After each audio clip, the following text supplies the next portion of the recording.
السلام علیکم ورحمۃ اللہ وبرکاتہ۔ معزز ناظرین، آج کی ویڈیو میں یہ بیان کیا جا رہا ہے کہ ہر مسلمان کو چاہیے کہ وہ اپنے ظاہر اور باطن کو رسول اللہ صلی اللہ تعالی علیہ وسلم کی سنت کے مطابق مزین و آراستہ کر دینا چاہیے۔ جب بندہ مومن کی نسبت اور تعلق رسول اللہ صلی اللہ تعالی علیہ وسلم سے مضبوط ہوگا تو یقیناً وہ اللہ رب العزت کی بارگاہ میں پسندیدہ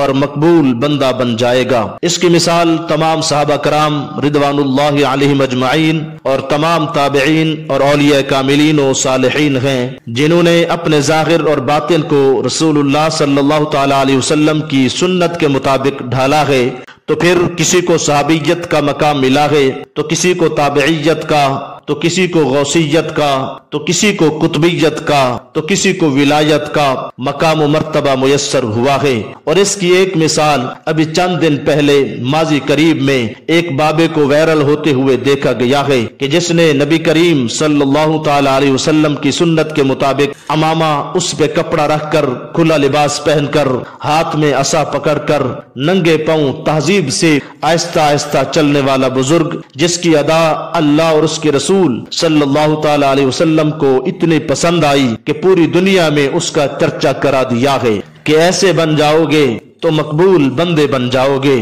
تو پھر کسی نے صحابہ کے ساتھ تشبیہ دی، تو کسی نے کسی کے ساتھ، قطع نظر اس بات کے کہ اب کیا حالات و واقعات ہیں، مگر ایک مرتبہ اللہ رب العزت نے اسے شہرت اور مقبولیت عطا فرما دی ہے۔ سوچیں اس بار رمضان المبارک کے آخری عشرے میں 20 لاکھ کے قریب لوگ عمرے پہ تھے، ان میں سے ایک کو کتنی شہرت اور مقبولیت ملی ہے۔ اور یہ شہرت اور مقبولیت کیوں ملی ہے؟ وہ صرف اور صرف اس لیے کہ اس بابے نے اپنی ظاہری وضاحت